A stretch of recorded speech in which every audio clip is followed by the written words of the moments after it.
Today I'm going to show how to remove the front bumper and install a mesh grille from Custom CarGrills on a Veloster N.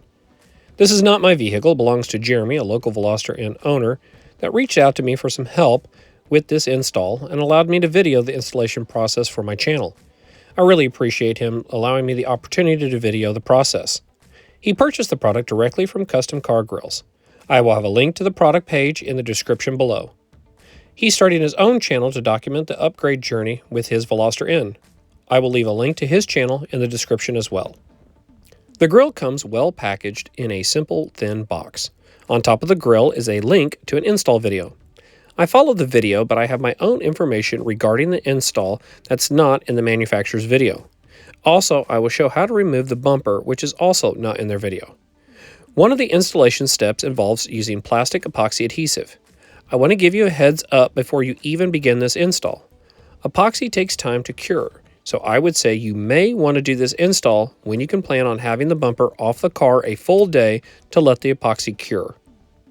For this install, I used several tools including a flathead screwdriver, Phillips head screwdriver, plastic trim removal tool, drill, set of clamps, Dremel, plastic rivet gun, 3M double-sided tape, plastic epoxy adhesive, and a socket wrench with a 10mm socket. To begin the installation of the new grill, we need to remove the front bumper. To do this, you'll need to raise the car. I used a low-profile jack to raise the car. I only needed to do this on one side of the car. This allowed enough clearance for both sides of the car. I made sure to use a jack stand after raising the car for safety. Once the car has been raised, you'll need to remove the plastic skid plate protecting the bottom of the engine. The skid plate is held in place by 7 10mm bolts and 13 plastic push pins. The bolts can be removed using a 10mm socket wrench, and the push pins can be removed using a plastic trim removal tool.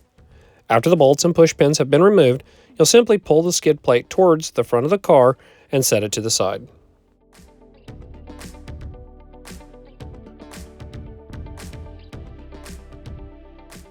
Next, you need to remove 3 push pins and 1 10mm bolt in each fender well.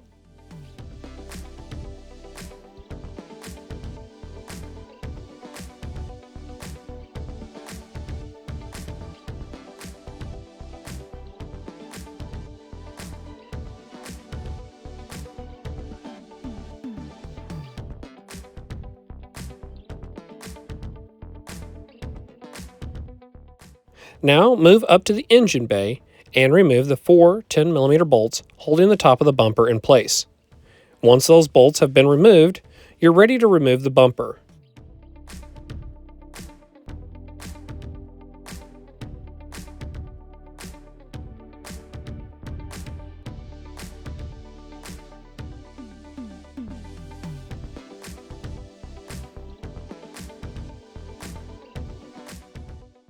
You'll want to pull back on the top of the bumper first, as it's held in place by a small lip.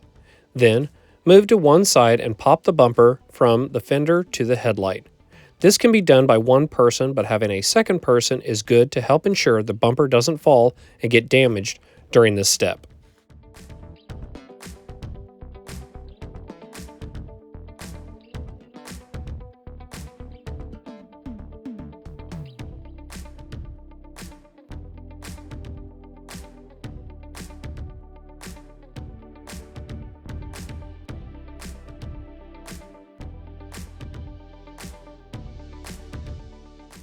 Now it's time to remove the factory grille. You'll do this by first removing 2 small metal clips holding a piece of foam on the back of the grille. We will not use this foam piece for the new grille. Next, remove the bottom plastic piece that holds the front silver section of the bumper to the grille. To do this, I used a flathead screwdriver and started at one end, pushing each clip up as I moved to the other side.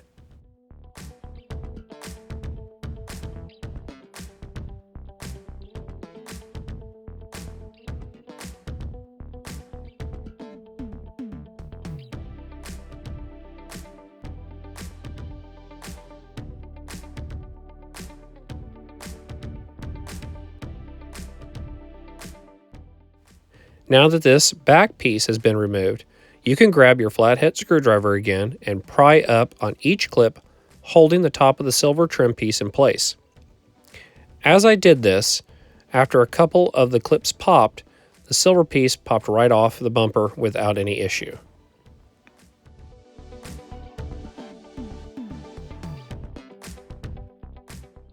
We removed the silver trim piece to reveal the location of two Phillips head screws holding the factory grille in place. Remove the two screws. We will not be using the screws again for the new grille. After the screws have been removed, we'll need to remove the top shroud. This is held into place by 4 Phillips head screws and 8 clips. Once the screws have been removed, take your flathead screwdriver and push against each clip. At the same time, pull up on the shroud. As you reach the final clip, the shroud will detach fully from the grille.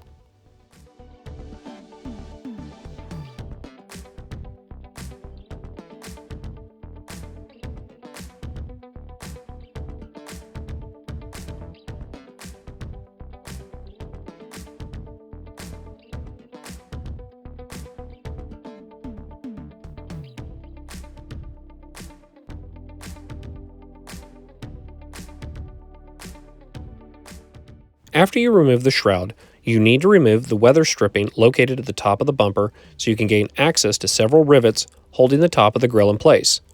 To remove the weather stripping, I just used a Phillips head screwdriver and pushed each plastic pin out of the hole.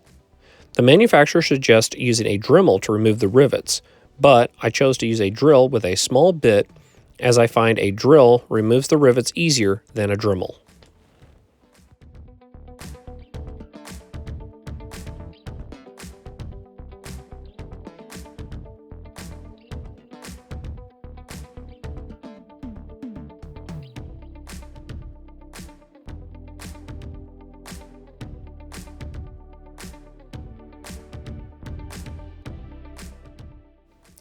After all that work, you can now focus on the clips holding the grille into place.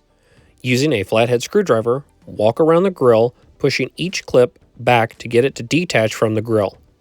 Once you detached all the clips, you can finally remove the factory grille.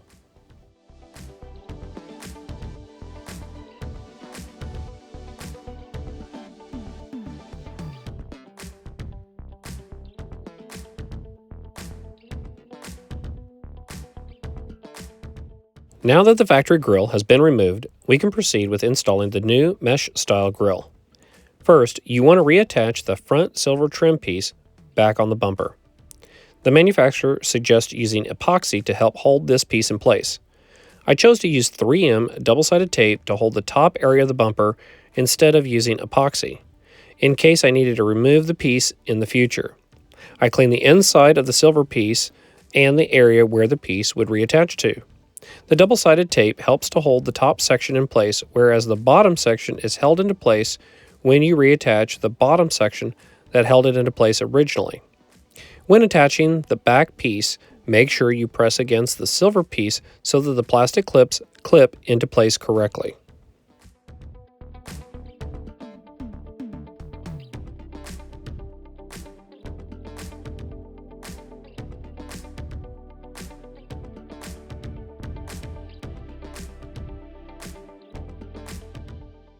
Next, you can install the new grille. Line up the grille with the factory plastic clips. Prior to pushing the grille into place, the grille is designed to have the metal section cut out to the grille to help the plastic clips attach to it. Once you feel like everything is lined up correctly, go around the grille and push it into place. Make sure it fits flush against the bumper. There may be areas where you'll need to use a flathead screwdriver to push down on.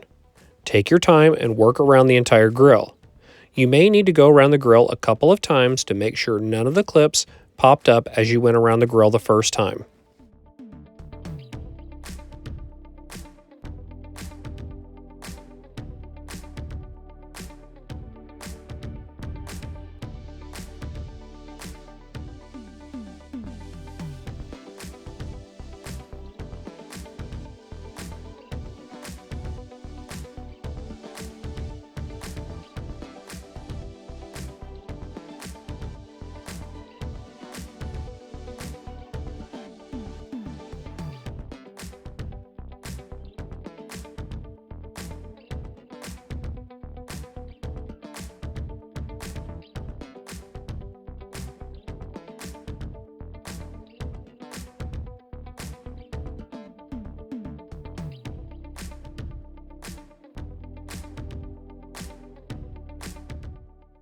After the grille was installed, I stood the bumper up and checked to make sure everything looked good in the front and back of the grille.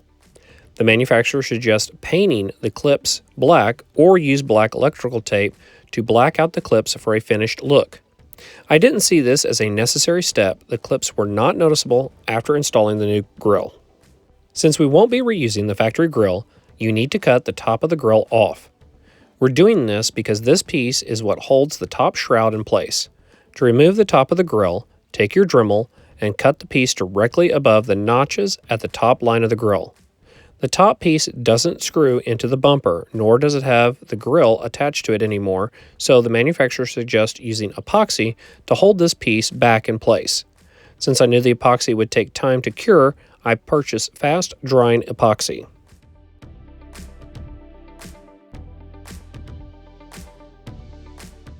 To help hold the piece in place, I installed plastic rivets and then used 4 clamps to hold the piece in place.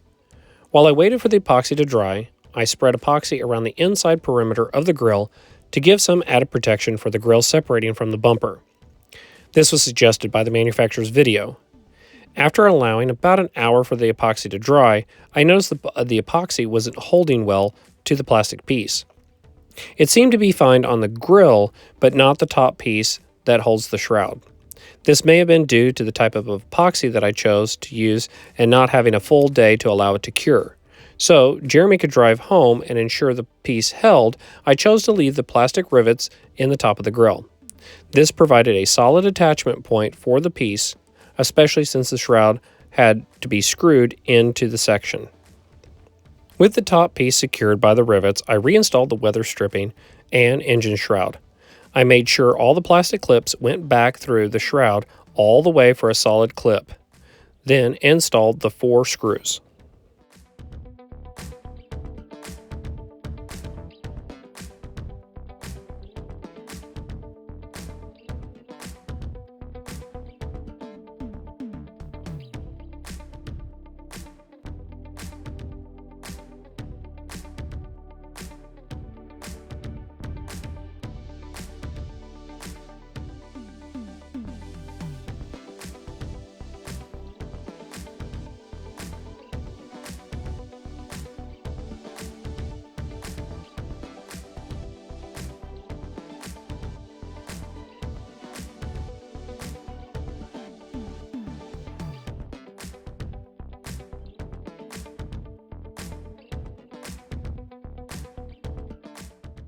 Now that the grille install is complete, I reinstalled the bumper, reversing the steps we took to remove it.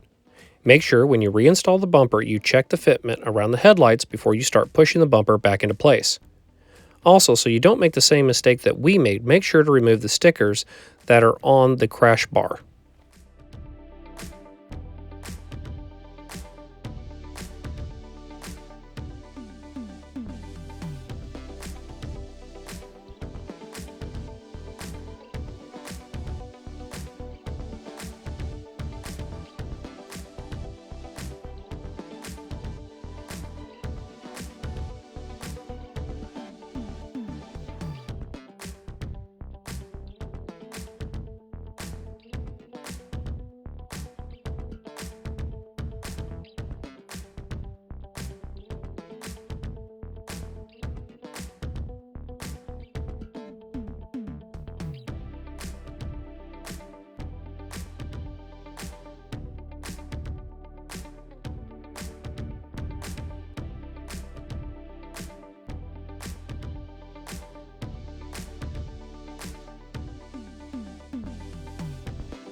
The grille looks great. The install is not overly difficult except for the cutting of the top grille section to attach to the engine shroud, and allowing for enough time for the epoxy to dry.